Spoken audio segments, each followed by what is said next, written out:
ಶತಮಾನದ ಯುಗಪುರುಷ ವರಕ್ಕಲ್ ಮುಲ್ಲಕೋಯ ತಂಗಳ್. ಕೇರಳದ ಧಾರ್ಮಿಕ, ಸಾಮಾಜಿಕ ಹಾಗೂ ಶೈಕ್ಷಣಿಕ ಇತಿಹಾಸದಲ್ಲಿ ಮಹತ್ವದ ಸ್ಥಾನ ಪಡೆದ ಮಹಾನ್ ವಿದ್ವಾಂಸರಲ್ಲೊಬ್ಬರಾಗಿದ್ದರು ವರಕ್ಕಲ್ ಮುಲ್ಲಕೋಯ ತಂಗಳ್ ಎಂಬ ಸೈಯದ್ ಹಬೀಬ್ ಅಬ್ದುಲ್ ರಹಮಾನ್ ಬಿನ್ ಮುಹಮ್ಮದ್ ಬಿನ್ ಅಹ್ಮದ್ ಬಿನ್ ಆಲವಿ ಮುಲ್ಲಕೋಯ ತಂಗಳ್.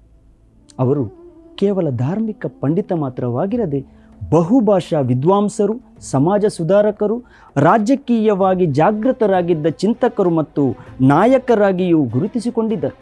ಇಸ್ಲಾಮಿಕ್ ಸಾಂಪ್ರದಾಯಿಕ ಮೌಲ್ಯಗಳನ್ನು ಕಾಪಾಡುತ್ತಲೇ ಕಾಲಘಟ್ಟದ ಸವಾಲುಗಳಿಗೆ ಪ್ರತಿಕ್ರಿಯಿಸಿದ ಅಪರೂಪದ ವ್ಯಕ್ತಿತ್ವವಾಗಿದ್ದರು. ಮೂಲತಃ ಯಮನ್ನಿಂದ ವಲಸೆ ಬಂದ ಅಲವಿ ಸೈಯದ್ಗಳ ವಂಶಸ್ಥರಾಗಿದ್ದ ಸೈಯದ್ ಮೊಹಮ್ಮದ್ ಕುഞ്ഞി ಸೀದಿಕೋಯ ಬಾಅಲವಿ ಮತ್ತು ಮರಕ್ಕರತ್ ಶರೀಫ್ ಚೆರಿಯ ಬೀವಿ ದಂಪತಿಗಳ ಪುತ್ರರಾಗಿ 1840ರಲ್ಲಿ ಅಂದಿನ ಮದ್ರಾಸ್ ಪ್ರೆಸಿಡೆನ್ಷಿಯಲ್ ಮಲಬಾರ್ ಪ್ರಾಂತ್ಯದ ಇಂದಿನ ಕಲ್ಲಿಕೋಟೆಯ ಪುದಿಯಂಗಡಿಯ ವಲಿಯ ಮಲಿಯಿಕಲ್ ಎಂಬಲ್ಲಿ ಜನಿಸಿದರು. ಕೇರಳದಾದ್ಯಂತ ಜನರು ಕೋಯಿಕೋಡ್ನ ಪುತ್ತಿಯಂಗಡಿಯಲ್ಲಿರುವ ಮುಲ್ಲಕೋಯ ತಂಗಳ್ರ ಭೇಟಿಗಾಗಿ ಅವರ ಮನೆಗೆ ರೈಲಿನಲ್ಲಿ ಬರುತ್ತಿದ್ದರು. ಈಗಿನ ವೆಸ್ಟ್ ಹಿಲ್ ರೈಲ್ ನಿಲ್ದಾಣದ ಹಳೆಯ ಹೆಸರು ವರಕ್ಕಲ್ ಎಂದಾಗಿದೆ. ಜನರು ಪುತ್ತಿಯಂಗಡಿ ತಲುಪಲು ವರಕ್ಕಲ್ ನಿಲ್ದಾಣದಲ್ಲಿ ಇಳಿಯುತ್ತಿದ್ದರು. ಅದಕ್ಕಾಗಿ ದೂರದಿಂದ ಬರುವ ಜನರು ತಮ್ಮನ್ನು ವರಕ್ಕಲ್ ತಂಗಳ್ ಎಂದು ಕರೆಯಲು ಪ್ರಾರಂಭಿಸಿದರು. ಸೈಯದ್ ವರಕ್ಕಲ್ ಮುಲ್ಲಕೋಯ ಎಂಬುದು ಪ್ರಸಿದ್ಧಿ ಪಡೆಯಿತು. ಆಧ್ಯಾತ್ಮಿಕತೆ ಮತ್ತು ಜ್ಞಾನ ಸಾಧನೆಯ ವಾತಾವರಣದಲ್ಲೇ ಮುಲ್ಲಕೋಯ ತಂಗಳ್ರವರು ಬೆಳೆದರು. ಮುಲ್ಲಕೋಯ ತಂಗಳ್ ಅವರ ಶಿಕ್ಷಣ ಬಹಳ ವಿಶಾಲ ಮತ್ತು ಆಳವಾದದ್ದು. ಪುತಿಯಂಗಡಿಯ ತಮ್ಮ ಮನೆ ಮತ್ತು ಮಸೀದಿಯಲ್ಲಿ ಪ್ರಾಥಮಿಕ ಅಧ್ಯಯನ ಆರಂಭಿಸಿದ ಅವರು ನಂತರ ವಿವಿಧ ಪ್ರಮುಖ ವಿದ್ವಾಂಸರಿಂದ ಉನ್ನತ ವಿದ್ಯಾಭ್ಯಾಸ ಪಡೆದರು. ಅಮೂಲ್ಯ ಪುಸ್ತಕಗಳಿಂದ ಸಮೃದ್ಧವಾಗಿದ್ದ ಪುದಿಯಂಗಡಿಯಲ್ಲಿರುವ ತಮ್ಮ ಮನೆ ಮತ್ತು ಮಸೀದಿಯನ್ನು ತೊರೆದು ತಮ್ಮ ಪ್ರಾಥಮಿಕ ಅಧ್ಯಯನಕ್ಕಾಗಿ ಮತ್ತೊಂದು ಸ್ಥಳವನ್ನು ಹುಡುಕಿದರು.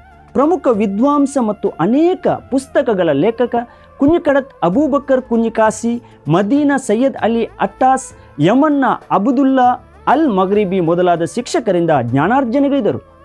ಭಾಷೆಗಳನ್ನು ಕಲಿಯುವ ಅವರ ಸಾಮರ್ಥ್ಯ ಅಪಾರವಾಗಿದೆ. ಅವರು ಅರಬಿಕ್ ಶಿಕ್ಷಕರ ಅಧೀನದಲ್ಲಿ ಕಲಿತ ಕಾರಣ ಶುದ್ಧ ಅರಬಿಕ್ ಭಾಷೆಯನ್ನು ಪಡೆದರು. ಅರಬಿಕ್ ಭಾಷೆಯಲ್ಲಿ ಸುಲಭವಾಗಿ ಮಾತನಾಡುವ ಮತ್ತು ಬರೆಯುವ ಸಾಮರ್ಥ್ಯವನ್ನು ಹೊಂದಿದ್ದರು. ಉರ್ದು, ಪರ್ಷಿಯನ್ ಮತ್ತು ಮಲಯಾಳಂನಂತಹ ಭಾಷೆಗಳಲ್ಲಿ ಬರೆಯುವ ಮತ್ತು ಮಾತಾಡುವ ಸಾಮರ್ಥ್ಯವನ್ನು ಹೊಂದಿದ್ದರು. ಬ್ರಿಟಿಷ್ ಅಧಿಕಾರಿಯಾಗಿದ್ದ ಮಲಬಾರ್ ಕೈಪಿಡಿಯ ಲೇಖಕ ಹಾಗೂ ಮಲಬಾರ್ ಕಲೆಕ್ಟರ್ ವಿಲಿಯಂ ಲೋಗನ್ ರವರು ಅವರ ಭಾಷಾ ಪರಿಣತಿಯನ್ನು ಗುರುತಿಸಿದರು. ನಂತರ ಸ್ನೇಹಿತರಾದರು. ಮಲಬಾರ್ ಮ್ಯಾನುವಲ್ ಎಂಬ ಮಲಬಾರ್ ಕೈಪಿಡಿಯಲ್ಲಿ ಮುಸ್ಲಿಮರ ಬಗ್ಗೆ ಮಾಹಿತಿಯನ್ನು ಸೇರಿಸುವಲ್ಲಿ ಮುಲ್ಲಕೋಯ ಅವರ ಸೇವೆ ಲೋಗನ್ಗೆ ಬಹಳ ಸಹಾಯಕವಾಯಿತು. ತುಹ್ಫತುಲ್ ಮುಜಾಹಿದೀನ್ನಂತಹ ಅರಬ್ಬಿ ಐತಿಹಾಸಿಕ ಪುಸ್ತಕಗಳ ವಿಷಯಗಳನ್ನು ಅವರು ಅರ್ಥ ಮಾಡಿಕೊಂಡರು. ಇದರಿಂದ ಇತಿಹಾಸ ಬರವಣಿಗೆಯಲ್ಲಿ ಮುಸ್ಲಿಂ ಸಮುದಾಯದ ದೃಷ್ಟಿಕೋನ ಸೇರ್ಪಡೆಯಾಯಿತು ಎನ್ನಬಹುದು. ಇಂಗ್ಲಿಷ್ ಕಲಿಯಲು ಬ್ರಿಟಿಷರೊಂದಿಗೆ ತಮ್ಮ ಸಂಬಂಧವನ್ನು ಬೆಳೆಸಿದರು. ಅಪಾರ ಗ್ರಂಥವನ್ನು ಅಧ್ಯಯನ ಮಾಡುವವರಾಗಿದ್ದರು.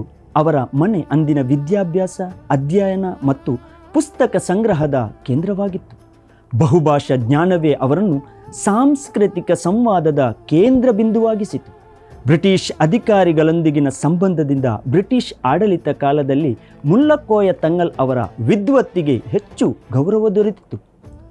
1858ರಲ್ಲಿ ಕೋಯಮ್ಮ ಝೈನಬ್ ಬೀವಿಯವರನ್ನು ವಿವಾಹವಾದರು. ಅವರ ಮರಣದ ನಂತರ ಎರಡನೇ ಸಂಗಾತಿಯಾಗಿ ಫಾತಿಮಾ ಬೀವಿ ಅವರನ್ನು ಸ್ವೀಕರಿಸಿದರು. ಪ್ರಸಿದ್ಧ ಮುಸ್ಲಿಂ ಸಮಾಜ ಸುಧಾರಕ ಸೈಯದ್ ಅಬ್ದುಲ್ ರಹಮಾನ್ ಬಾಫಕಿ ತಂಗಳ್ರವರು ವರಕ್ಕಲ್ ತಂಗಳ್ರವರ ಸೋದರಳಿಯರಾಗಿದ್ದರು. ಪ್ರಾರಂಭದಲ್ಲಿ ಮುಲ್ಲಕೋಯ ತಂಗಳ್ರವರು ಕೇರಳದ ಕಣ್ಣೂರಿನ ಏಕೈಕ ರಾಜವಂಶವಾದ ಅರಕ್ಕಲ್ನ ಅಂದಿನ ರಾಜ ಅರಕ್ಕಲ್ ಅಲಿಯೊಂದಿಗೆ ಅವರು ಉತ್ತಮ ಸಂಬಂಧವನ್ನು ಹೊಂದಿದ್ದರು, ಸೇವೆಯಲ್ಲಿ ತೊಡಗಿದ್ದರು. ಈ ಸಂದರ್ಭದಲ್ಲಿ ಮಲಬಾರ್ ಜಿಲ್ಲೆಗೆ ನಿಯೋಜಿಸಲಾದ ಬ್ರಿಟಿಷ್ ಅಧಿಕಾರಿಗಳೊಂದಿಗೆ ಆರೋಗ್ಯಕರ ಸಂಪರ್ಕಗಳನ್ನು ಬೆಳೆಸಿದರು. ಅರಕ್ಕಲ್ ರಾಜನ ಅರಮನೆಯಲ್ಲಿನ ಧಾರ್ಮಿಕ ಆಚರಣೆಗಳ ಮೇಲ್ವಿಚಾರಣೆಯನ್ನು ಅವರು ನಿರ್ವಹಿಸುತ್ತಿದ್ದರು. ರಾಜಮನೆತನದ ಕುದುರೆಗಾಡಿಯಲ್ಲಿ ಅವರು ಕಣ್ಣೂರಿಗೆ ಪ್ರಯಾಣಿಸುತ್ತಿದ್ದರು. ಮೊದಲ ಮಹಾಯುದ್ಧದ ಸಮಯದಲ್ಲಿ ಇಸ್ಲಾಮಿ ಖಿಲಾಫತ್ ವ್ಯವಸ್ಥೆಯನ್ನು ಕೊನೆಗೊಳಿಸಲಾಯಿತು. ಅನಂತರ ಖಿಲಾಫತ್ ಕ್ರಾಂತಿಯು ಜಗತ್ತಿನಾದ್ಯಂತ ಹರಡಿತು. ಭಾರತಕ್ಕಾದಲ್ಲಿ ಖಿಲಾಫತ್ ಚಳವಳಿ ಬ್ರಿಟಿಷರ ವಿರುದ್ಧ ಸಾಮ್ರಾಜ್ಯಶಾಹಿ ವಿರೋಧಿ ಹೋರಾಟವಾಗಿತ್ತು. 1919 ಜನವರಿ 26ರಂದು ಲಕ್ನೋದಲ್ಲಿ ಅಬ್ದುಲ್ ಬಾರಿ ಸ್ಥಾಪಿಸಿದ ರಾಷ್ಟ್ರೀಯ ಖಿಲಾಫತ್ ಚಳವಳಿಯ ಪ್ರತಿಧ್ವನಿಗಳು ಕೇರಳವನ್ನು ತಲುಪಲು ಹೆಚ್ಚು ಸಮಯ ತೆಗೆದುಕೊಳ್ಳಲಿಲ್ಲ. ಜುಲೈ 18, 1920 ಕೋಯಿಕೋಡ್ನ ಜುಬಿಲಿ ಹಾಲ್ನಲ್ಲಿ, ಇಂದಿನ ಟೌನ್ ಹಾಲ್, ಮಲಬಾರ್ ಖಿಲಾಫತ್ ಸಮಿತಿಯನ್ನು ರಚಿಸಲಾಯಿತು. ಪ್ರಾರಂಭದಲ್ಲಿ ಮುಲ್ಲಕೋಯ ತಂಗಲ್ ಖಿಲಾಫತ್ ಚಳುವಳಿಯ ವಿರೋಧಿಸಿದರು. ಪ್ರವಾದಿ ಮುಹಮ್ಮದ್ ಸಲ್ಲಲ್ಲಾಹು ಅಲೈಹಿ ವಸಲ್ಲಂ ಮತ್ತು ಅವರ ಕುಟುಂಬ ವಂಶಾವಳಿಗಳಿಗೆ ಮಾತ್ರ ಖಿಲಾಫತ್ ಸ್ಥಾಪಿಸುವ ಹಕ್ಕನ್ನು ಹೊಂದಿದ್ದಾರೆ ಎಂದು ವಾದಿಸಿದರು. ಇದು ಖಿಲಾಫತ್ತನ್ನು ವಿರೋಧಿಸುತ್ತಿದ್ದ ಬ್ರಿಟಿಷ್ ಸರಕಾರಕ್ಕೆ ಅವರಂತಹ ಆಧ್ಯಾತ್ಮಿಕ ನಾಯಕನ ಮೇಲಿನ ಗೌರವವನ್ನು ಹೆಚ್ಚಿಸಲು ಕಾರಣವಾಯಿತು. ಈ ವಿರೋಧ ಹೆಚ್ಚು ಕಾಲ ಉಳಿಯಲಿಲ್ಲ. ನಂತರ ಖಿಲಾಫತ್ ಚಳುವಳಿ ರಾಜಕೀಯ ವ್ಯವಹಾರಗಳ ಜವಾಬ್ದಾರಿಯನ್ನು ವಹಿಸಿಕೊಳ್ಳುವುದರ ಜೊತೆಗೆ ಇಸ್ಲಾಂ ಧರ್ಮದ ಪ್ರಗತಿಗೆ ಕೆಲಸ ಮಾಡಬೇಕೆಂದು ವರಕ್ಕಲ್ ಮುಲ್ಲಕೋಯ ತಂಗಲ್ರ ಷರತ್ತು ವಿಧಿಸಿದರು. ಖಿಲಾಫತ್ ಚಳುವಳಿಯು ಧಾರ್ಮಿಕ ಮತ್ತು ರಾಜಕೀಯ ಮತ್ತು ಆಧ್ಯಾತ್ಮಿಕ ಬೋಧನೆಗಳಿಗೆ ಅವರು ಬಲವಾದ ನಾಯಕತ್ವವನ್ನು ಒದಗಿಸಿದರು. ವರಕ್ಕಲ್ ಮುಲ್ಲಕೋಯ ತಂಗಲ್ರವರು 1920 ನವೆಂಬರ್ 3 ಕಲ್ಲಿಕೋಟೆಯ ಸಭಾ ಟೌನ್ ಹಾಲ್ನಲ್ಲಿ ಕರೆಯಲಾದ ಸ್ಥಳೀಯ ಖಿಲಾಫತ್ ಸಮಿತಿಯ ಸಾಮಾನ್ಯ ಸಭೆಯ ಅಧ್ಯಕ್ಷತೆ ವಹಿಸಿದ್ದರು. 1920 ನಂತರ ಹೆಚ್ಚಿನ ವಿದ್ವಾಂಸರು ಖಿಲಾಫತ್ ಚಳವಳಿಯ ಭಾಗವಾಗಿ ಹೋದರು.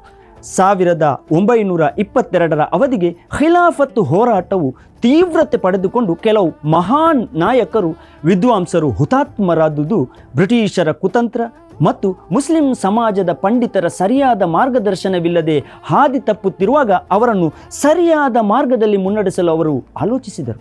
1922 ಕೇರಳದ ಮುಸ್ಲಿಮರು ಅನೇಕ ಭಾಗಗಳಲ್ಲಿ ಹರಿಹಂಚಿದಾಗ ಅಂದಿನ ಪ್ರಬಲ ವಿದ್ವಾಂಸರು ಮುಸ್ಲಿಮರನ್ನು ಅವುಗಳನ್ನು ನಿಯಂತ್ರಿಸಬೇಕು ಮತ್ತು ಸಹಾಬಿಗಳ ಕಾಲದಿಂದಲೂ ಕೇರಳದಲ್ಲಿ ಅಸ್ತಿತ್ವದಲ್ಲಿದ್ದ ಸಾಂಪ್ರದಾಯಿಕ ಇಸ್ಲಾಂ ಧರ್ಮ ಕೇರಳಕ್ಕೆ ಬೇಕು ಎಂದು ಅವರು ಒತ್ತಾಯಿಸಿದರು. ಅಹ್ಮದ್ ಕೋಯ ಶಲಿಯಾತಿ, ಪಂಗಿಲ್ ಅಹ್ಮದ್ ಕುಟ್ಟಿ ಮುಸ್ಲಿಯಾರ್, ಅಚಿಪ್ರಾ ಕುഞ്ഞി ಮೊಹಮ್ಮದ್ ಮುಸ್ಲಿಯಾರ್ ಮತ್ತು ಪಳ್ಳಿಪುರಂ ಅಬ್ದುಲ್ ಖಾದರ್ ಮುಸ್ಲಿಯಾರ್ ಅವರಂತಹ ವಿದ್ವಾಂಸರು ಅವರಲ್ಲಿ ಪ್ರಮುಖರಾಗಿದ್ದರು.